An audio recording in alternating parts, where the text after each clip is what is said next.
मंगल भवन है मंगल हारी, द्रबहु सुदशरथ अजिर बिहारी। कीन्ह प्रणाम चरण धरि माथा, दीन्हि असीस मुदित मुनि नाथा। विप्रवृंद सब सादर वंदे, जानि भाग्य बड़ राउ आनंदे। राजा ने मुनि के चरणों पर मस्तक रखकर प्रणाम किया। मुनियों के स्वामी विश्वामित्र जी ने प्रसन्न होकर आशीर्वाद दिया। फिर सारी ब्राह्मण मंडली को आदर सहित प्रणाम किया और अपना बड़ा भाग्य जानकर राजा आनंदित हुए। कुशल प्रश्न कही बारहि बारा, विश्वामित्र नृपहि बैठारा। तेहि अवसर आए दो भाई, गए रहे देखन फुलवाई। बार बार कुशल प्रश्न करके विश्वामित्र जी ने राजा को बैठाया। उसी समय दोनों भाई आ पहुँचे जो फुलवाड़ी देखने गए थे। श्याम गोर मृदु वयस किशोरा, लोचन सुखद विश्व चित चोरा।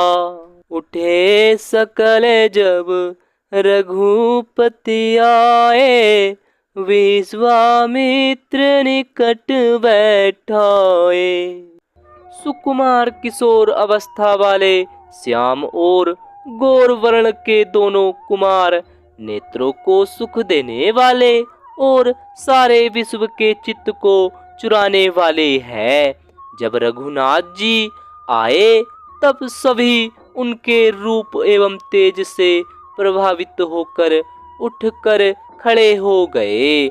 विश्वामित्र जी ने उनको अपने पास बैठा लिया। भये सब सुखी देखी दो भ्राता, वारी विलोचन पुलकित गाता। मूर्ति मधुर मनोहर देखी, भयउ विदेहु विशेषी। दोनों भाइयों को देखकर सभी सुखी हुए। सबके नेत्रों में जल भर आया।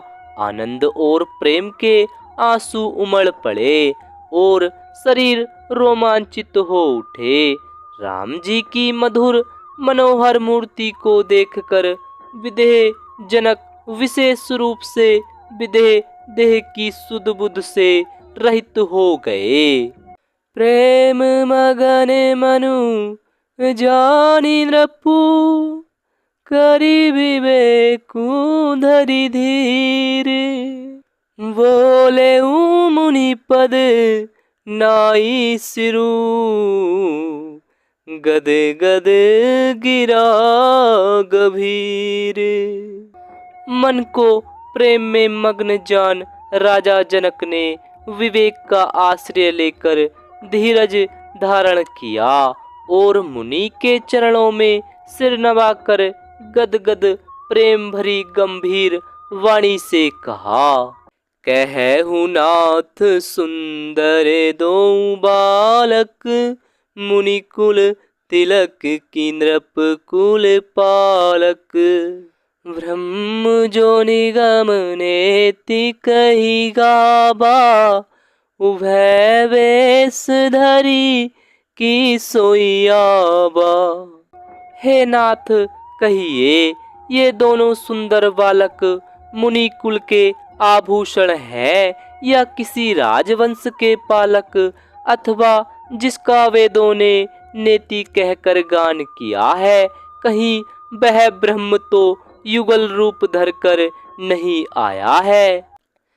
सहज विराग रूप मनु मोरा, थकित हो तुझिमि चंद चकोरा।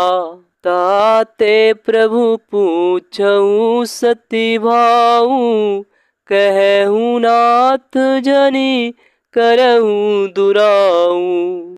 मेरा मन जो स्वभाव से ही वैराग्य रूप बना हुआ है, इन्हें देखकर इस तरह मुग्ध हो रहा है जैसे चंद्रमा को देखकर चकोर।